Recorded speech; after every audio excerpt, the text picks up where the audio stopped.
This video goes over how to create confidence intervals for a single average using TI-89, TI-83, and 84, and GeoGebra.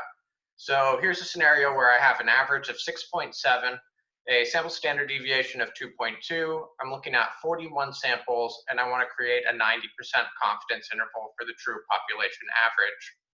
The name of this in our calculator is going to be t-interval. And I'm going to start with the TI-89 here. I've gone into apps, and I'm currently in stat list editor. Intervals are F7, so I'm going to hit second F7. And the name of this thing is t-interval. I use z-interval if I know the population standard deviation. I use t-interval if I'm given something like a sample standard deviation. It asked me if I want to put in data. So if I had a whole bunch of raw numbers in a list, say list 1, I would choose the data option. I have a whole bunch of summary statistics, so I'm going to choose stats. It asked for my average, so that is my 6.7. My standard deviation is the 2.2. I have 41 samples. And as always, I have to make sure that I type my confidence level in as a decimal. If I type in 90, it thinks I mean 9,000. If I want 90%, I have to type in 0.90. When I hit enter and then enter again, this will give me a low and a high for my confidence interval. It's also giving me a margin of error. That's what that ME stands for. So I have a degree of freedom of 40. My margin of error is 0.579 or so. And my interval that I ended up getting was 6.121 up to 7.279 or somewhere thereabouts. Let's see what the same thing looks like now on the TI-83 and 84. I'm using my smart view that I downloaded online. I have a trial version of this thing. I'm going stat.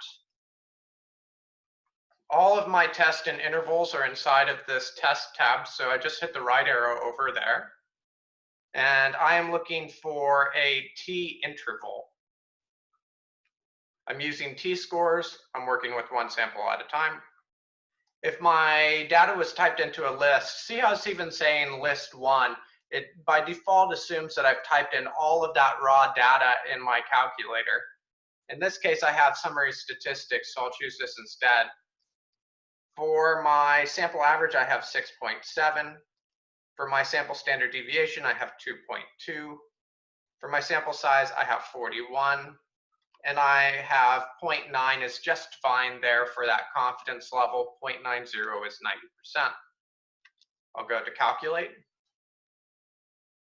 It gives me the low value and the high value of the interval. That matches up with what I got earlier on my TI-89. I have roughly 6.121 or so and 7.279. I'm going to show you the same thing now in GeoGebra. While I'm working in GeoGebra, I go into the probability menu that shows up on the right side of the screen. I choose the tab that says statistics, and I'm doing a t-estimate of a mean. So here I am in GeoGebra Classic. Any version of GeoGebra should be fine here. I'm choosing probability, shows up on that right side of the menu. Statistics. I have both a z-test of a mean and a t-test of a mean if I'm doing a hypothesis test. I have a z-estimate and a t-estimate if I'm doing a confidence interval. Again, I'm using t here because I was given a sample average. So the sample average is 6.7, and more importantly, that sample standard deviation, this actually determines model, 2.2. Number of samples, 41. Gives me my low and upper limit of my confidence interval, that's the low and high value. It gives me my degree of freedom, and it also gives me here my center and the margin of error for the formula. So depending on what components of this interval you're looking for, GeoGebra gives me the whole thing there, which is kind of nice. So that's how I use the TI-83 and 84. They work the same way. The TI-89 and GeoGebra for doing a little bit of this technology component. We looked at confidence intervals. There will be another video that looks at hypothesis tests for single averages.